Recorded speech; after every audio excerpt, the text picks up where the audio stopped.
বেশি যারা দেখতে তারা নাকি খুব কষ্ট দেয় আর যাতে নাকি বদ নজর লাগে সে বেশি ঘন ঘন অসুস্থ হয়। তো আত্মে কি সমস্যা ইয়া হইনা পারি আয়া যে 2-3 মাস ধরে প্রচুর পরিমাণ অসুস্থ, মানে একখান আর লাগেই তাহে। এর মধ্যে তো নলে বিশেষ করে থাড়ি বলে নলে কি হয় হাত ফুলে ফেলি, মানে একখান আর সমস্যা পিছনের তো মজা। ক্যামেরার সামনে একরকম, ক্যামেরার পিছনে একরকম। আসলে তো যতটুক আছে যা আছে এদের সবসময় হেপি দেখতাম চাই। নিজের মতো থাকতে খুব একটা পছন্দ করি।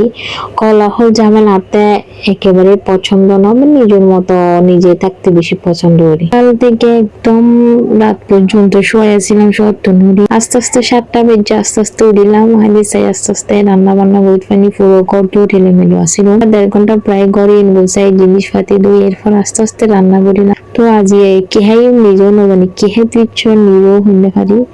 তো হয়তো বেশি কিছু রান্না করলাম, শুধু তিতা হরলা ভাজি করলাম, এমনি ডিমের বোনা করলাম, এতটুকু, বেশি কিছু রান্না বান্না করতাম না।